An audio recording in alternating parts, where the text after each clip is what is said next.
नमस्कार, मनी गुरु की इस खास पेशकश में आप सभी का स्वागत है। मैं हूं स्वाति रायना। त्योहारी सीजन में आरबीआई ने दरों में कोई बदलाव नहीं किया है, साथ ही लोन पर फेस्टिव ऑफर्स की भी भरमार है। तो क्या ये सही मौका है अपने सपने का घर और गाड़ी लेने का? आज हम समझेंगे होम या फिर कार लोन लेने से पहले आपकी क्या रहे तैयारी। हमारे साथ खास चर्चा में शामिल हो चुके हैं Pankaj Mathpal, MD Optima Money. Pankaj ji, बहुत स्वागत करते हैं आपका मनी गुरु के आज के इस खास कार्यक्रम में। तो उम्मीद के मुताबिक ही आरबीआई ने दरों में कोई भी बदलाव न करने का ऐलान किया है, और एक रिलीफ इसलिए भी क्योंकि फेस्टिव सीजन है। लोग नहीं चाहते वैसे भी कि कोई ज़्यादा बोझ या बर्डन उन पर पड़े इस फेस्टिव सीजन में। इस पॉलिसी की खास बातें आपको क्या लगी पंकज जी, इस बात को ध्यान में रखते हुए कि लगातार एक बार फिर से ब्याज दरों को जस का तस रखा गया है। हालांकि कहा ही जा रहा था कि एक अदद बढ़ोतरी की गुंजाइश और है, और उसके बाद इवेंचुअली शायद ब्याज दरों में कटौती का दौर शुरू हो, लेकिन लग रहा है वो थोड़ा दूर है। लेकिन इस बार क्या खास रहा? स्वाति जी नमस्कार। देखिए, इन्फ्लेशन को ध्यान में रखते हुए ऐसा लग रहा था कि शायद एक हाइक और हो सकता है, लेकिन आरबीआई ने मेरे हिसाब से सही किया, क्योंकि ग्रोथ को ध्यान में रखते हुए, मतलब फोकस जो है आरबीआई का वो ग्रोथ पर है, और उस हिसाब से इंटरेस्ट रेट नहीं बढ़ाए गए। और इसका फायदा एक ये भी है जो आप बात कर रही थी कि ये फेस्टिवल सीजन है और हर व्यक्ति चाहता है कि फेस्टिवल के टाइम पर एंजॉय किया जाए, ज्यादा खरीदी की जाए। और हमारे यहाँ पे ट्रेंड भी है कि स्पेशली दिवाली की बात करें, नवरात्रि की बात करें, तो नई चीजें चाहे घर हो, कार हो या फिर ज्वेलरी हो, उसको बाय करने की एक परंपरा है। तो उसको ध्यान में रखते हुए शायद ये फायदेमंद होगा। लेकिन शायद आरबीआई का जो कदम है ये ग्रोथ पर फोकस रहते हुए किया गया है। शायद उसके वो एक मेन चीज है, लेकिन जो हम बात कर रहे हैं कि फेस्टिवल सीजन है, शायद उसको भी कंसिडर किया होगा। बिल्कुल, हमारे साथ सत्यम कुमार भी हैं, सीईओ लोन टैप। इनसे भी कुछ पहलुओं पर बात करते हैं कि आखिरकार हम त्योहारों के सीजन में देखते हैं कि अलग अलग लोन ऑफर्स भी आते हैं। सत्यम, एक तो ये साफ हो गया है कि इस बार भी जो बढ़ोतरी नहीं की गई है, 6.5% पर रेपो रेट बरकरार है, उससे कुछ खास बदलाव नहीं होगा ईएमआईज पर। वो अलग बात है कि अगर पुराने जो बढ़ोतरी है उसको अगर बैंक्स पास ऑन करना चाहें, लेकिन जितना करना था मोटा मोटी बैंक्स कर चुके हैं वो बढ़ोतरी ग्राहकों को पास ऑन। ये समझे कि कम से कम ये फेस्टिव सीजन तो लोगों का थोड़ा राहत में बीत जाएगा, और कोई भी एक पॉसिबल बढ़ोतरी ईएमआई में वो हम थोड़ा आने वाले टाइम में, अंटिल जब तक ये फेस्टिव सीजन नहीं जाता है towards the end of the year, वो एक्सपेक्ट नहीं करेंगे। नमस्कार स्वाति जी, एकदम आपने सही बताया है। और इसको एक टेम्पररी नहीं, इसको हम परमानेंट तरीके से ही मान सकते हैं, क्योंकि एमपीसी ने दोनों बातें, 5 मेंबर ने, उन्होंने दोनों बातें बहुत ही सटीक तरीके से कही है। एक तो इन्फ्लेशन टारगेटिंग की बात की है उन्होंने कि इन्फ्लेशन को धीरे धीरे अलाइन करना है, और दूसरा उन्होंने बोला है कि ग्रोथ को कॉम्प्रोमाइज भी नहीं करना है। तो हालांकि अकोमोडेटिव स्टांस नहीं बोल सकते हैं, बट उन्होंने बोला है कि ग्रोथ को कॉम्प्रोमाइज नहीं करना है। और अगर हम देखें तो आरबीआई का दोनों ही मानना है। पहले भी उनको कहना था कि हमने जो पहले के जो इंटरेस्ट रेट इंक्रीज किए थे उसको, जो इकोनॉमी में जो ट्रांसमिशन होती है वो स्लो हुई, और वो स्लो ट्रांसमिशन फाइनली जब हुई तब हम ये देख रहे हैं कि growth rate Q1, Q2, Q3, Q4 सारे ग्रोथ रेट जो जीडीपी की जो है वो डाउनवर्ड टेपरिंग ट्रेंड में है। जो अभी हम सेकेंड क्वार्टर की बात कर रहे हैं 6.5 पे, उसके बाद के क्वार्टर की हम 6 पे बात कर रहे हैं, और उसके बाद के क्वार्टर की 5.7% पे बात कर रहे हैं। तो ये जो कंजम्पशन या जो मार जो पड़ चुकी है जो कंज्यूमर पे हायर ईएमआई की, वो एक पीक साइकिल में है। सो हमने जो इन्फ्लेशन देखा है वो भी हमने पीक देखा है, ऐसा मानना है, जो कि सारे डॉक्यूमेंट से निकल करके आता है कमिटी डिस्कशन से। और इंटरेस्ट रेट के भी हमने एक तरह से पीक साइकिल देख ली है, जिसमें कि अब हम ये बोल सकते हैं कि ईएमआई की वजह से आपको नेगेटिव सरप्राइजेस नहीं मिलेंगे, जितने ही नेगेटिव सरप्राइजेस मिलने थे मिल चुके हैं। इसके साथ साथ इसमें एक या दो सिल्वर लाइनिंग है जो कि हम लोगों ने मिस किया है। वो दो डेटा को अगर हम रिलेट करके देखेंगे तो ये जो 2000 रुपीज की नोट की वजह से जो एक्सेस लिक्विडिटी जो बैंकिंग सिस्टम में हुई है, सारी बैंक्स की रिजल्ट देखेंगे तो ऑलमोस्ट 30% इंक्रीज है कासा बैलेंस में, ईयर ऑन ईयर के क्वार्टर ऑन क्वार्टर के बेसिस पे देखेंगे तो 30% इंक्रीज सिग्निफिकेंट इंक्रीज होती है, जो कि काफी लिक्विडिटी बैंकिंग सिस्टम में पड़ी हुई है। और आरबीआई नहीं चाहती है कि ये जो है ये आरबीआई के विंडोज में डिपॉजिट हो, और वो चाहती है कि ये या तो इंटर बैंक में यूज हो या कंजम्पशन में, मतलब मार्केट में प्रोवाइड करने में यूज हो।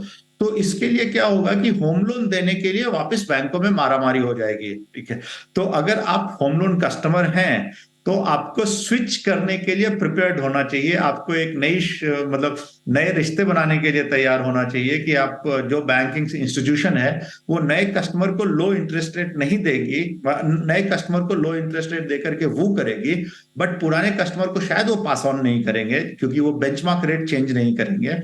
तो जहां तक बेंचमार्क रेट चेंज नहीं होगा, at the same time new customers को वो करने के लिए, क्योंकि बैंकिंग सिस्टम में उनको 6.25% मिलेगा, 6.5% मिलेगा, और यहाँ पे होम लोन वो फिर भी वो 8%, 7.5%, 8.25%, डिपेंडिंग अपॉन उनकी अपनी स्ट्रेटजी पे वो दे सकते हैं, जो कि पुराने अभी जो तक जो होम लोन चल रहा है उस रेट से तकरीबन 100 से 150 बिप्स का गैप हो सकता है।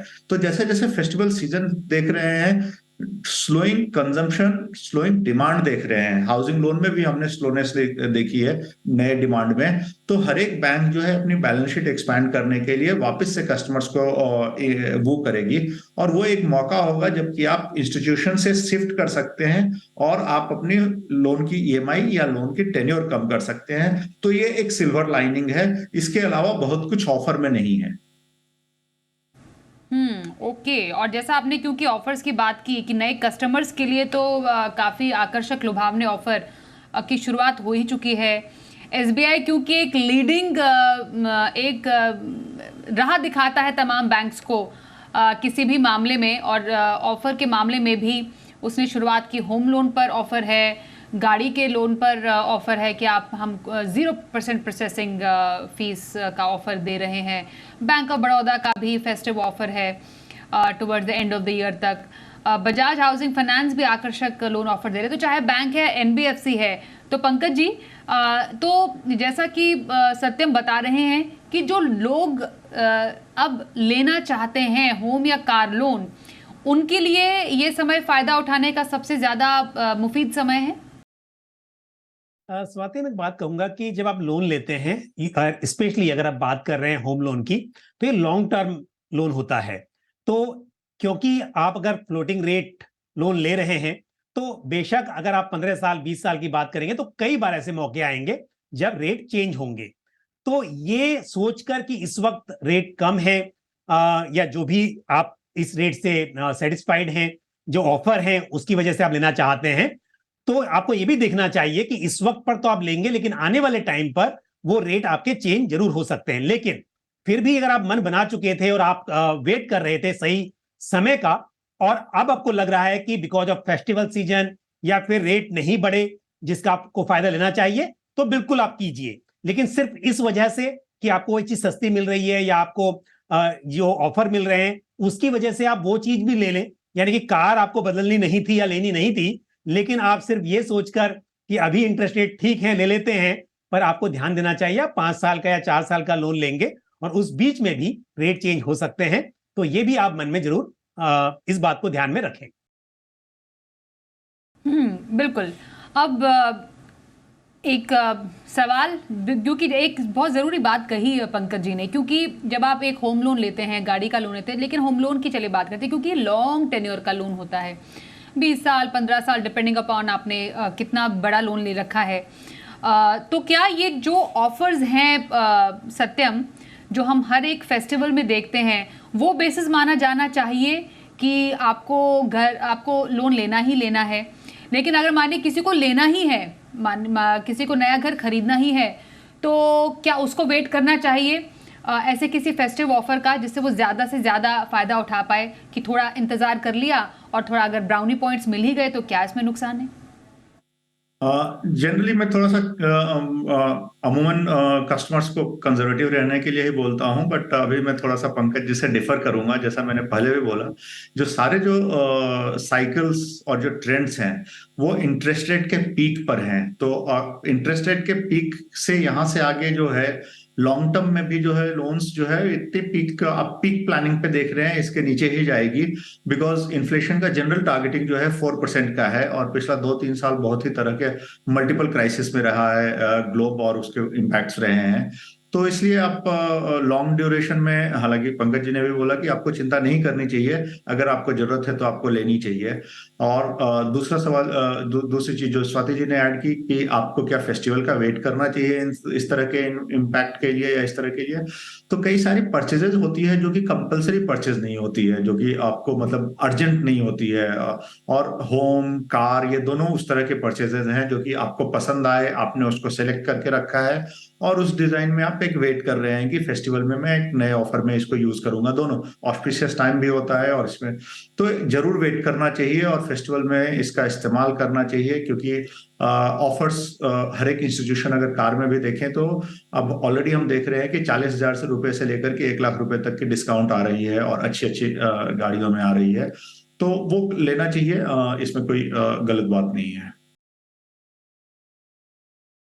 तो घर की बात हुई, गाड़ी की बात हुई पंकज जी, क्योंकि जैसा हम देख रहे हैं, एक एनारॉक की रिपोर्ट भी कह रही है कि इस साल Q3 में हमने देखा कि लगभग 36% ईयर ऑन ईयर जो घरों की बिक्री हुई है, और वो एक्सपेक्ट भी कर रहे हैं कि इस बार का जो त्योहारी सीजन है वो घरों की बिक्री के लिहाज से अच्छा होने वाला है। तो चाहे घर हो या गाड़ी हो, क्योंकि हमने एक कोविड का टाइम, एक लल पीरियड देखा था, और उसके बाद एकदम रिवेंज के साथ लोग चाह रहे हैं कि जो उन्होंने सपने देखे थे शायद 2 साल पहले या 3 साल पहले घर गाड़ी खरीदने के, उसको क्यों ना पूरा कर लिया जाए। तो ये जो सीज़न है स्पेशली, जब लग रहा है कि हर कोई चीज़ ठीक ठीक है, अभी लोन दरें बढ़ी भी नहीं है, और मुफीद समय भी लग रहा है, तो एक हो सकता है इसका ऐसे फेस्टिव ऑफर का फ़ायदा उठाया जा सके। बिल्कुल सही कहा स्वाति आपने। देखिए, अभी आपने कहा कि सब चीजें ठीक ठीक लग रही हैं, तो सबसे बड़ी बात यह है कि इंटरेस्ट रेट तो एक दूसरी बात है, उससे पहले कि अगर लोगों को ऐसा लग रहा है कि उन्हें लोन रिपे करने में कोई दिक्कत नहीं आएगी, उन्हें जॉब सिक्योरिटी दिखाई दे रही है, बिजनेस में ग्रोथ दिखाई दे रही है, तो डेफिनेटली ऐसे में लोग त्योहार के मौके पर नई चीजें खरीदना पसंद करेंगे। और ऐसे में यदि आपको ये ऑफर मिल रहा है कि कोई चीज सस्ती मिल रही है, तो उसका फायदा उठाना चाहिए। ये तो आप देखिए, यदि ई कॉमर्स की हम बात करें, और जब भी सेल आती है तो लोग वेट करते हैं, जब ये अनाउंसमेंट होता है कि अब इस डेट से आपके ये टाइम पर स्पेशल डिस्काउंट मिलने वाले हैं, तो अक्सर लोग वेट करते हैं और उन ऑफर का फायदा उठाते हैं। तो इसमें कुछ गलत नहीं है, लेकिन सिर्फ बात यही है कि यदि आप कोई चीज का वेट कर रहे थे और आपको लगता है इसकी जरूरत है, आपको, आपकी कैपेसिटी है खरीदने की या फिर लोन लेकर रिपे करने की, तो बिल्कुल आपको इसका फायदा उठाना चाहिए। लेकिन त्योहार के सीजन में हम पहले भी कई बार बात कर चुके हैं कि इस लालच में आकर कि ऑफर मिल रहा है, तो आप उस हिसाब से जरूर से ज्यादा खरीदी ना करें। और पंकज जी बेसिकली यहाँ पर शायद कहने की कोशिश कर रहे हैं कि कहीं आपको जस्ट बिकॉज एक ऑफर में कोई चीज़ मिल रही है तो सस्ता लोन या सस्ता ऑफर कहीं महंगा ना पड़ जाए। तो किन बातों का ध्यान रखने की ज़रूरत है ऐसे किसी भी जाल में फंसने से पहले, इस पर भी हम चर्चा करेंगे। तुरंत लौटते हैं, बने रहिए हमारे साथ।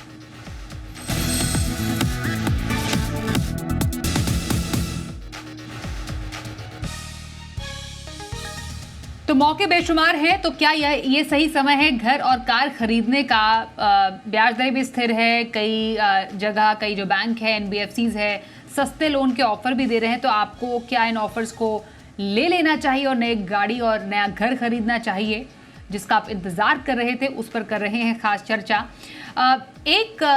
कई बार ये जो समय है सत्यम, वो ऐसा भी रहता है क्योंकि अराउंड दिस टाइम दिवाली के आसपास भी जब हम देखेंगे बोनस लोगों को मिलता है, कहीं से एक मुश्त पैसा आया, लोगों को लगता है क्यों ना जो पुराना चल रहा था हमारा EMI या लोन, उसको क्यों ना थोड़ा सा निपटा दिया जाए, जिससे कि थोड़ा बहुत कर्ज का बोझ कम हो जाए।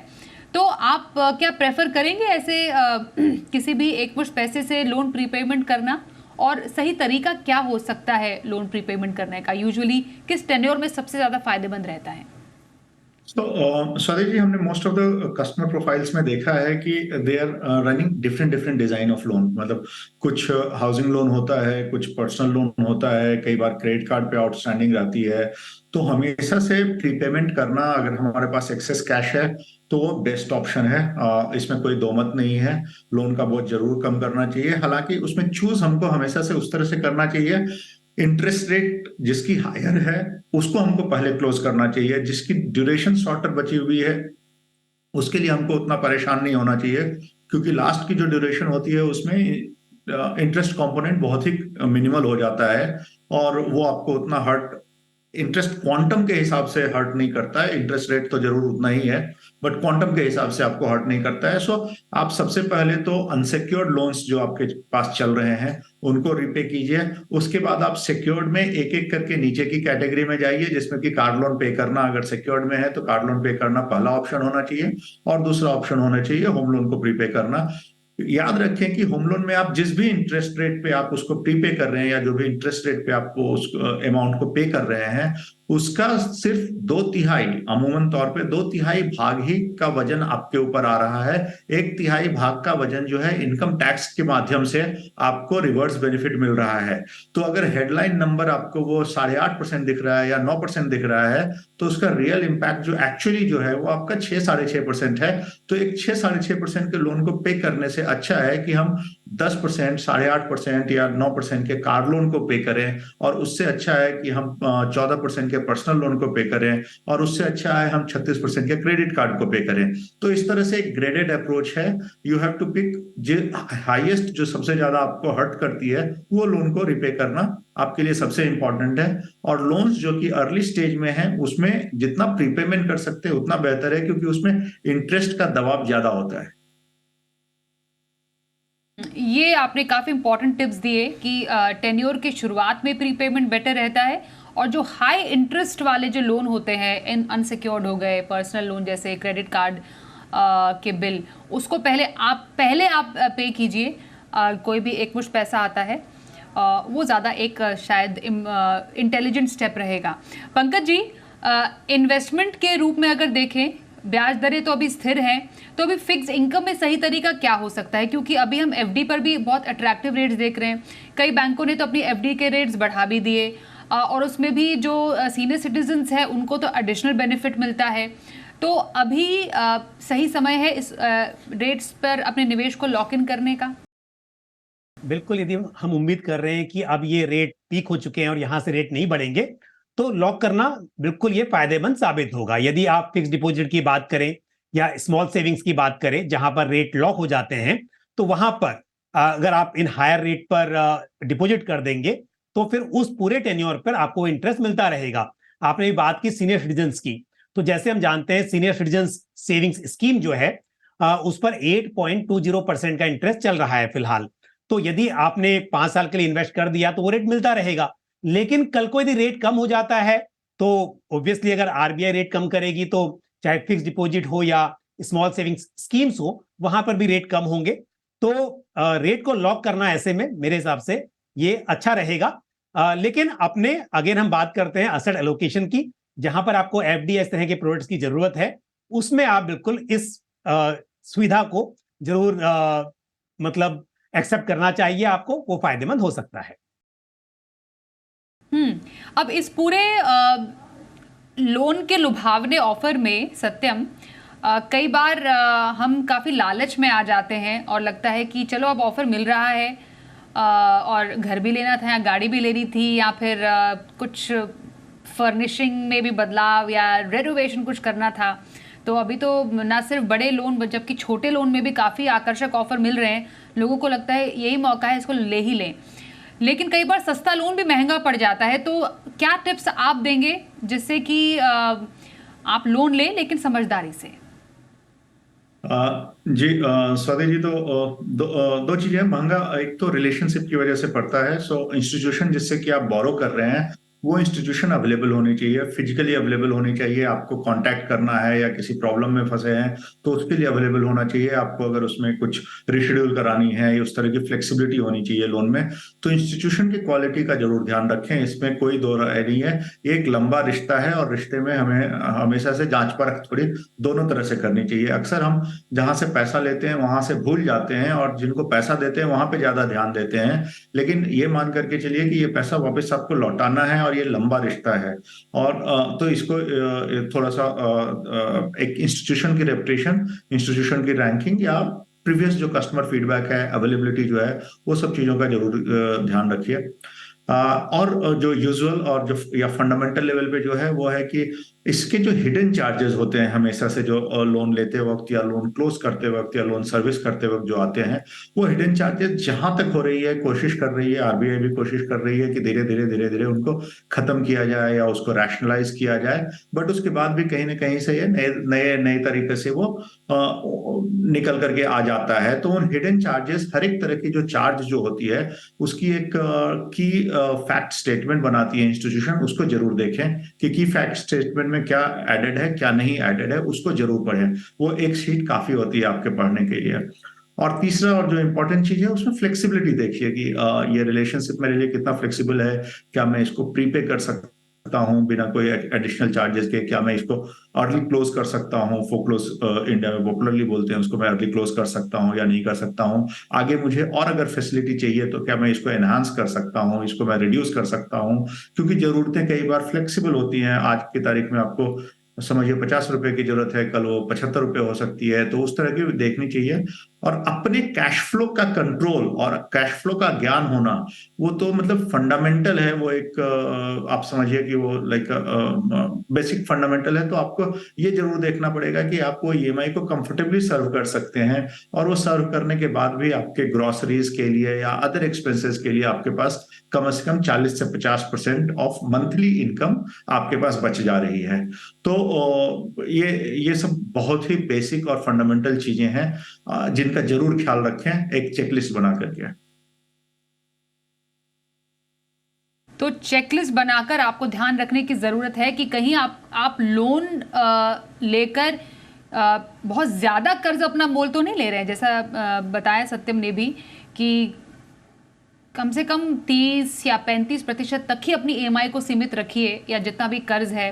बाकी आपके हाथ में तो पैसा होना चाहिए, निवेश के लिए भी चाहिए, अच्छे स्कीम्स में भी आपको पैसे लगाने हैं। तो इन बातों का ध्यान रखने की ज़रूरत है। लोन मैनेजमेंट और फाइनेंशियल मैनेजमेंट, इन दोनों का बैलेंस होना बहुत इंपॉर्टेंट है। और इसी की बारीकियां बताने के लिए पंकज जी और सत्यम, आप दोनों का बहुत धन्यवाद करेंगे हमारे साथ इस चर्चा में शामिल होने के लिए। रुकेंगे एक ब्रेक के लिए, पर खबरों का सिलसिला जारी रहेगा। देखते रहिए जी बिजनेस।